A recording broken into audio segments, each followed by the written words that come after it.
At guys, ayan, napakasarap po. Nilagyan ko po ng pichay at papaya. At nilagyan ko po ng tanlad. Ayan, pampabango po. Namiss ko po yung tinula. Ang sarap, sobra. Grabe. Kain tayo guys at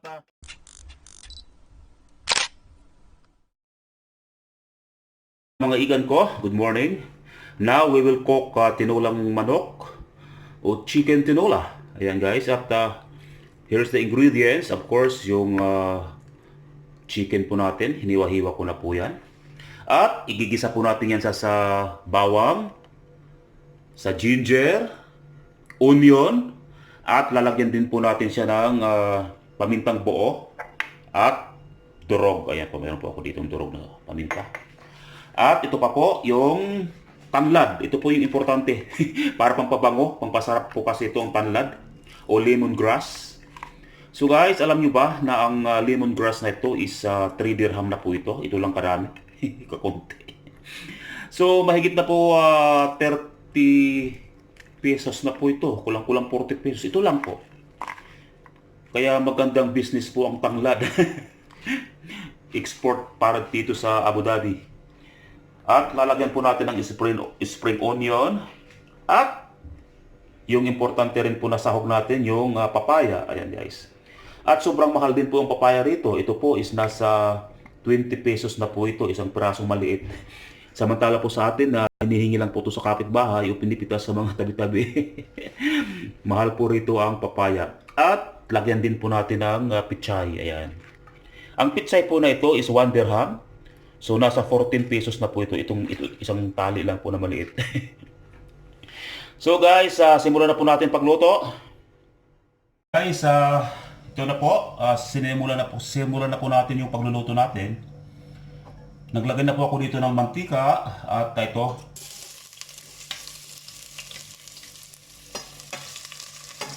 Bawang. Iantayin lang po natin mag golden brown para talagang mabango. At pagka na golden brown na po ito, isusunod na po natin yung sibuyas. Huwag po rin natin to paitimin masyado para hindi po mapait. So ayan po, sibuyas po isusunod natin. Ayan, halu-haluin lang po natin. At pagka medyo na luto na siya ng konti, ay isunod na po natin yung luya o ginger. Ayan, ilagay na rin po natin yung yung pamintang buo. Ayan guys.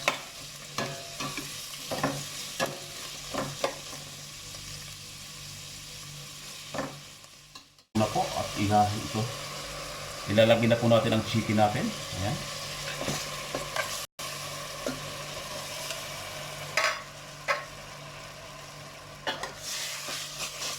Haluin lang po natin. At ilagay na po din natin yung yung tanlad natin. At takpan lang po muna natin. Ayan, at medyo luto-luto na po ng konti yung manok natin. Kaya ilalagay na po natin yung papaya po natin. Ayan. Kasi medyo matigas po ang papaya nito. So yun lang. At mamaya na natin lagyan po ng tubig. Pusa naman po ito nagtutubig yung chicken natin. Luto na po yung chicken natin. Ayan, luto na po yung chicken natin. So maglalagay po ako ng tubig ngayon. Pinakuluan ko na po ito. Ayan. Kunti lang, tansyahan lang. Ayoko ng maraming masyado sabaw, mawawala yung lasa. Tama na siguro to, tubig. Ayan, at tuloy-tuloy din ang kulo kasi yung tubig na yan, inilit ko na po yan. At para po lalong sumarap, lalagyan ko lang po din ng ganito. So, kunti lang. Kahit kunti lang, pampa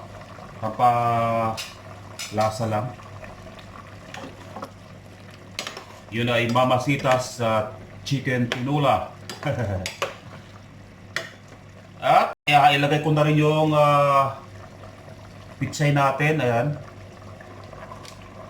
So alam nyo guys, ang sikreto sa pagluluto po ng pitsay para hindi po siya para green po, manatiling green po yung ano niya, yung kulay ay huwag po natin tatakpan yung kaldero po natin. Hayaan mo na pag nailagay po yung pitsay, hayaan mo na maluto siya para manatili pong green pa rin yung pitsay natin.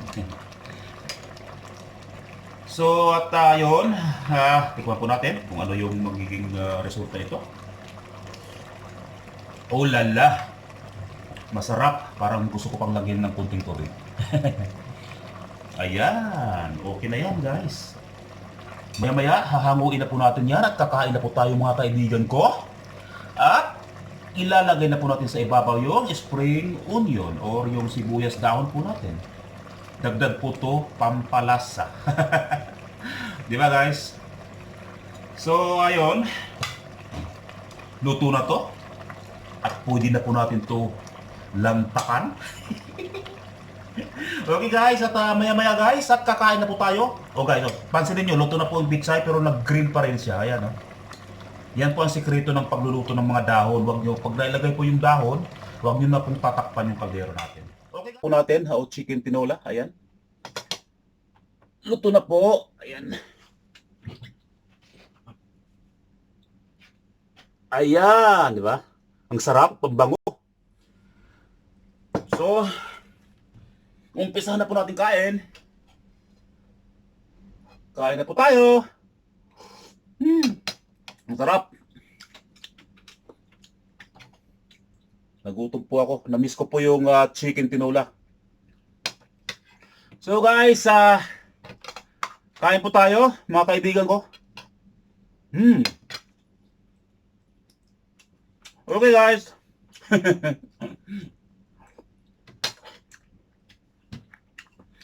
Please don't forget to subscribe. Thank you guys for watching. Subscribe din ako. Bye-bye. Mwah.